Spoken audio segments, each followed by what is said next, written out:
श्री शिवाय नमस्तुभ्यम। दोस्तों, आप सभी लोग जानते हैं कि 23 मार्च 2023 को है सिंधारा दूज और यह सिंधारा दूज चैत्र नवरात्र में आती है।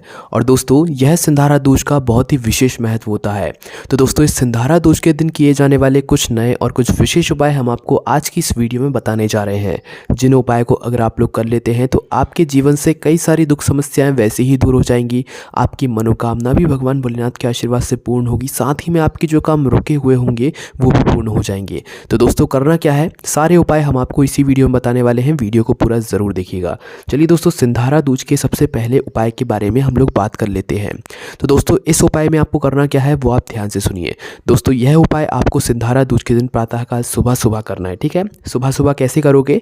इस उपाय को करने के लिए बस आपको एक बेलपत्री लेनी है। एक बेलपत्री के साथ में आपको किसी भी बड़े वाले बेलपत्री के वृक्ष के नीचे आपको जाना है। ठीक है, मतलब आपके घर के आसपास जहाँ पर भी बेलपत्री का वृक्ष होगा आपको वहाँ पर जाना है एक बेलपत्री को लेकर, है ना। वहाँ पर आप लोग पहुँच गए।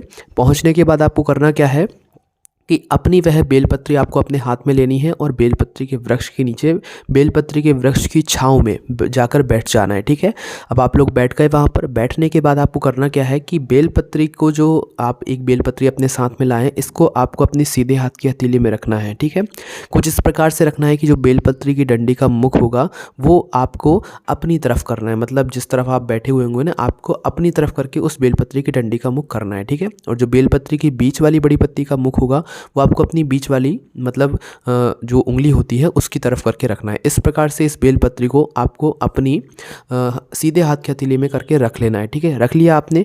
अब रखने के बाद आपको श्री शिवाय नमस्तुभ्यम का जाप करना है, या तो भगवान शिव जी के किसी भी एक मंत्र का जाप करना है। कितनी देर तक करना है? कम से कम 1 से 2 मिनट या 5 से 10 मिनट तक भी आप लोग आराम से बैठकर कर सकते हैं। ठीक है, तो आप लोगों ने जाप कर लिया। सीधे हाथ की हथेली में इस बेलपत्र को कुछ इस प्रकार से रखकर ही आपको कम से कम 1 से 2 मिनट या 5 से 10 मिनट तक जो है भगवान शिव जी के मंत्र का जाप करना है। आप लोगों ने जाप कर लिया।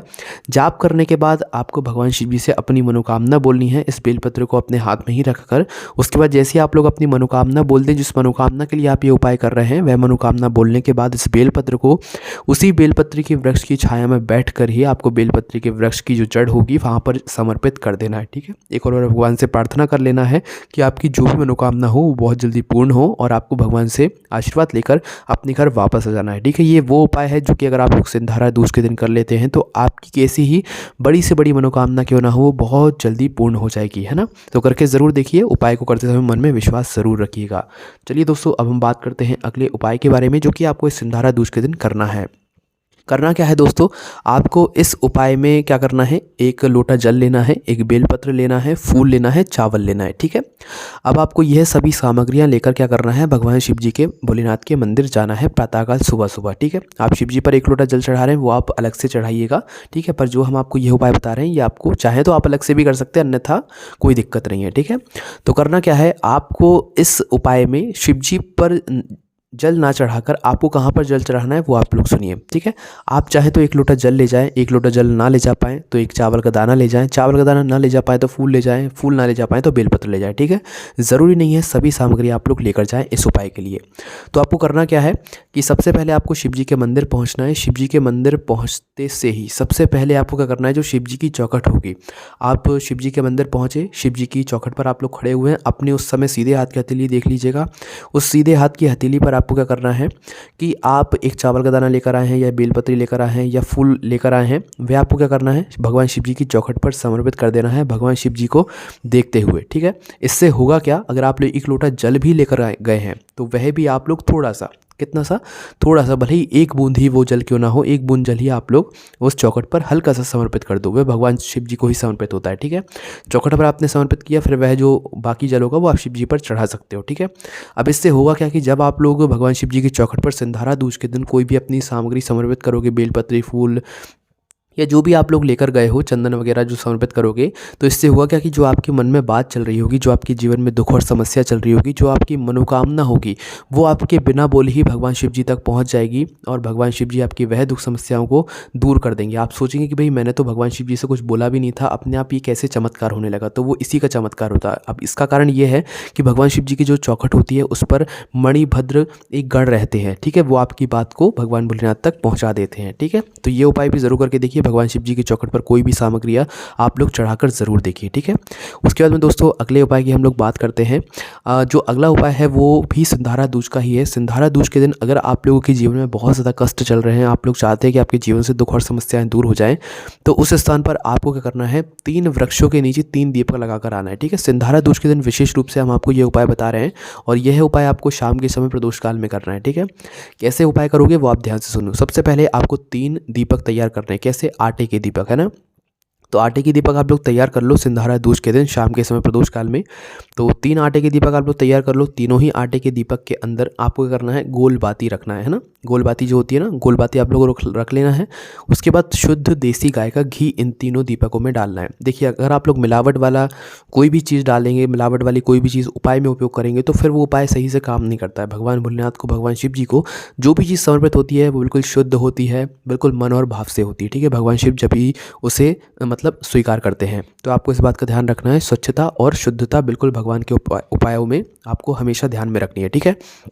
तो करना क्या है, 3 दीपकों को तैयार करके उनमें गोल बाती रखकर शुद्ध देसी गाय का घी डालकर इनको 3 वृक्षों के नीचे आपको सिंधारा दूज के दिन चढ़ाकर आना है, ठीक है। अगर आपके जीवन में बहुत सारे कष्ट चल रहे हैं, करना क्या है, सबसे पहले आप जिस वृक्ष के नीचे जाएंगे वो है बेलपत्री का वृक्ष। आपके घर के आसपास जहाँ पर बेलपत्री का वृक्ष हो, पहला दीपक लेकर जाइए। बेलपत्री के वृक्ष के नीचे जाकर श्री शिवाय नमस्तुभ्यम बोलकर या भगवान शिव जी के किसी भी एक मंत्र का जाप करते हुए यह पहले दीपक को जला दीजिए, ठीक है।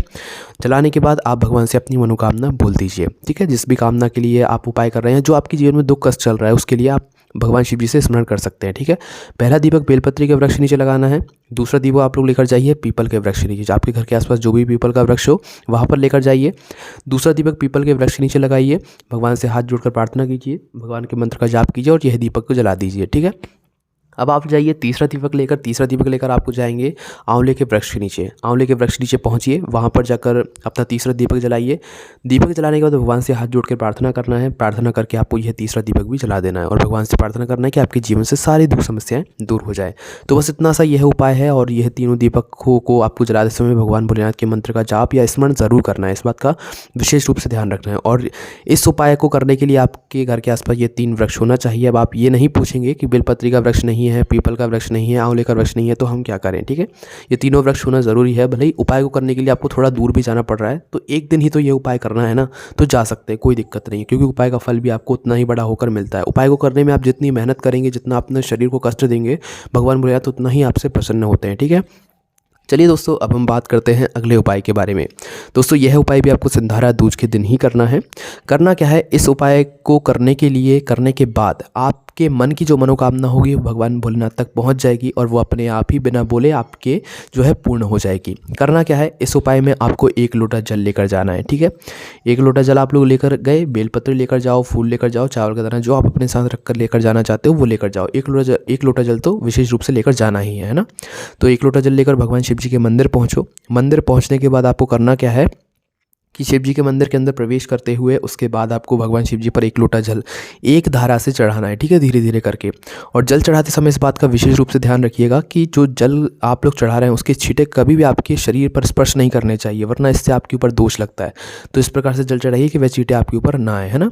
तो शिव जी के ऊपर 1 लोटा जल चढ़ा दीजिए। 1 लोटा जल बढ़िया मन और भाव से चढ़ाइए। चढ़ाने के बाद आपको क्या करना है, शिव जी पर चढ़ा हुआ जो जल है उसको आपने साथ में जलाधारी से थोड़ा सा झेल लेना है, ठीक है, ताकि आप अपने घर जाएं तो उसे अपने साथ में लेकर जा सके। तो यह आप काम पहले ही कर लीजिएगा। करने के बाद आप इस लोटे को अपने साथ में रख लीजिए, जल को झीलकर, मतलब जलाधारी से जल को झीलकर भगवान का आशीर्वाद लेकर।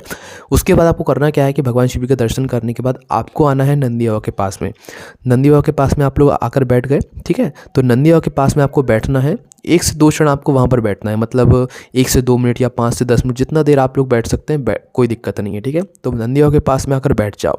बैठने के बाद आप बस नंदी बाबा के पास में आकर बैठकर भगवान भोलेनाथ को निहारो। कुछ नहीं बोलना है, कुछ मन में बात नहीं सोचना है, कुछ आपको अपनी डिमांड नहीं रखना है, बस नंदी बाबा के पास में आकर बैठना है।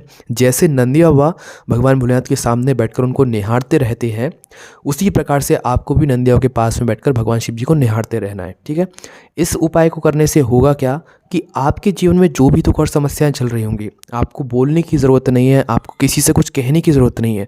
वो दुख समस्याएं अपने ही आपके जीवन से धीरे धीरे करके दूर होती जाएंगी। ठीक है, करके ज़रूर देखिएगा। उसके बाद में दोस्तों, जैसे ही आप लोग निहार लें, भगवान भोलेनाथ को निहार लें, कुछ नहीं कहना, भगवान से आशीर्वाद लेकर प्रणाम करके अपने घर वापस आ जाएँ। ठीक है, और भगवान शिव जी की चौखट पर अपना माथा भी ज़रूर स्पर्श करा कर आइएगा।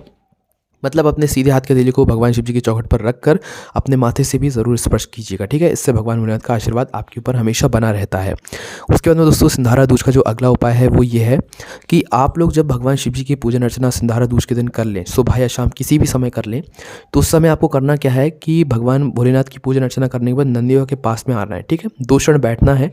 बैठने के बाद नंदी बाबा से मन ही मन कहना है या उनके कानों में कहना है कि नंदी बाबा, आप रोज़ शाम के समय प्रदोष काल में क्या करते हो कि भगवान भोलेनाथ और माता पार्वती को लेकर पूरे मतलब भ्रमण के लिए निकलते हो। ठीक है, तो आपको भगवान नंदी से ऐसा निवेदन करना है कि भगवान नंदी, आज सिंधारा दूज का दिन है और आज आप हमारे घर आओ, हम आपको न्योता दे रहे हैं। न्योता ऐसा नहीं दे रहे हैं, मतलब आप ऐसा बोल सकते हो कि भगवान नंदी, आज आपको भगवान भोलेनाथ और माता पार्वती को लेकर और आपको स्वयं भी हमारे घर मतलब आना है, ज़रूर आना है। भगवान से आपको ऐसा मतलब निवेदन करके आना है। ठीक है, तो निश्चित ही भगवान भोलेनाथ, नंदी बाबा जो है भगवान भोलेनाथ और माता पार्वती को लेकर आपके घर ज़रूर आएंगे। ठीक है, तो बहुत ही विशेष उपाय है, एक बार ज़रूर करके देखिएगा, है ना। भगवान नंदी से ऐसी बात ज़रूर बोल के देखिएगा। अब दोस्तों, अभी आप सभी लोग जानते हैं कि चैत्र नवरात्रे चल रहे हैं और इन चैत्र नवरात्रों में एक सोमवार भी ज़रूर आएगा। तो सोमवार आएगा तो कई सारे लोगों का पशुपतिनाथ का व्रत भी होगा। तो कई सारे लोगों के मन में एक प्रश्न अभी ज़रूर आएगा कि अगर हम लोग नवरात्रि का व्रत कर रहे हैं तो हमारा जो सोमवार को पशुपतिनाथ का व्रत आने वाला है उसका क्या होगा।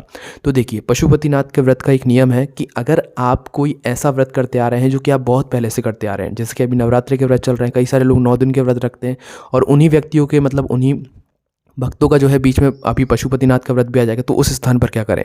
तो उस स्थान पर आपको वो व्रत करना है जो कि आप पहले से करते आ रहे हैं। पहले से आप कौन सा व्रत करते आ रहे हैं? नवरात्रि का व्रत करते आ रहे हैं। ठीक है, जो लोग करते आ रहे हैं उनके लिए बता रहे हैं ना।